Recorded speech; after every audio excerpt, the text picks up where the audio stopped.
আজকে আমার অনেক কাজ আছে। এমনিতেই এ কদিন অসুচ গেছে। বাড়ির কোনো পরিষ্কার পরিচ্ছন্ন বাড়ির আসবাবপত্র বা অন্য কিছু সেরকম হয়নি। ঘরদোর একটু নোংরাই আছে। তো ভাবলাম যে একবারে রান্নাও বসিয়ে দিই। কাপড়-টাপড় ছেড়ে রান্না আমি সকালবেলায় প্রত্যেক দিনই খুব সকালেই বসাই। সেটা তো আপনারা জানেনই। তা আজও তার ব্যতিক্রম হয়নি। সেই রান্নাবান্না বসিয়ে দিয়েছি আর তার সঙ্গে রান্নাবান্না করতে, করতে টুকিটাকি কাজও সেরে নিচ্ছি। ওদিকে নিরুপাও চলে এসেছে। ও কাজে লেগে পড়েছে। তো এখন আপনারা তো হয়তো জানেন না, আবার কেউ, কেউ জানেন যে আমার তো একটা ইউটিউব চ্যানেল আছে। সেই চ্যানেলে আমি সাধারণত পূজার ভিডিওগুলো বেশি দিয়ে থাকি, আমার পূজা সংক্রান্ত ভিডিও। তো সেখানে এই কদিন অসুস্থ থাকার জন্য কোনো ভিডিওই আমি পোস্ট করতে পারিনি। তো আজকে ভাবছি একটা ভিডিও পোস্ট করব। যার জন্য আপনারা যারা কনটেন্ট ক্রিয়েটর তারা তো জানেনই, ভিডিও করে আবার সেটা এডিটিং করা ও তারপরে সেটাকে আপলোড করা কত কাজ থাকে, কত ব্যস্ততার মধ্যে দিয়ে চলতে হয়। যেটা আমরা নিজেরাই কিন্তু বেছে নিয়েছি। এই ব্যস্ততাটা আমাদের লাইফে কিন্তু খুব দরকার।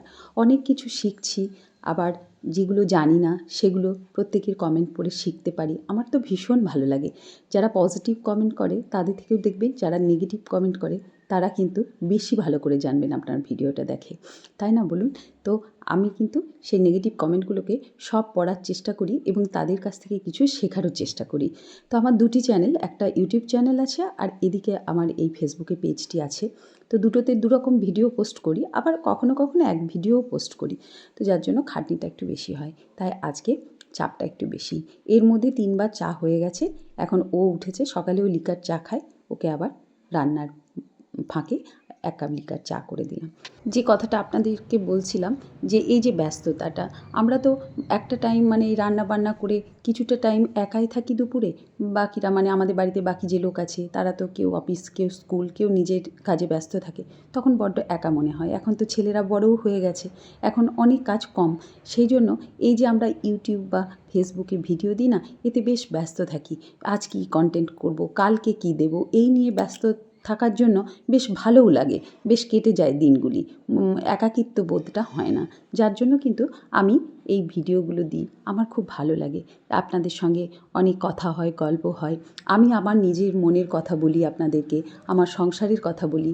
তারপর আপনারা যে কমেন্টগুলো করেন সেগুলো পড়ি। তো সারাদিন বেশ ব্যস্ততার মধ্যেই কেটে যায়, যেটা আমাকে খুব আনন্দ দেয়। তো পকোড়াগুলো ভাজা হয়ে গেছে। আজকে করলাম ভাত, ডাল, বাঁধাকপির পকোড়া। আর বাঁধাকপির পকোড়া কিছুটা আবার নিরুপাকে দিচ্ছি, ও বাড়ি নিয়ে যাবে। ওর বাড়িতে ২ টি মেয়ে আছে তো, ওদেরকে দেবে। সেই জন্য নিরুপার জন্য টিফিন কৌটোতে রেখে দিলাম। কাজের ফাঁকে, ফাঁকে আবার নিরুপার সঙ্গে একটু গল্পও করি। ভালো লাগে। মেয়েটি বড় গায়ে পড়া। মামিমা, মামিমা করে একবারে অস্থির করে তোলে। তো ওতে আমাদের গল্প করতে, করতে ওরও কাজে দেরি হয়, আবার আমারও কাজে দেরি হয়। দুজনেরই কাজের দেরি হোক, তবু কিন্তু এই গল্পগুলো করতে খুব ভালো লাগে। ও নানান খবর আমাকে দেয়, আমিও কত কথা বলি, কত পরামর্শ ওকে দিই। ও আমাকে অনেক কিছু গল্প করে নিজের সংসারের, নিজের এইসব নিয়ে কেটে যাচ্ছে আর কি, সব কিছু নিয়ে ভালোই কাটছে ভগবানের কৃপায়। এইভাবেই হেসে খেলে কেটে গেলেই হলো জীবনটা।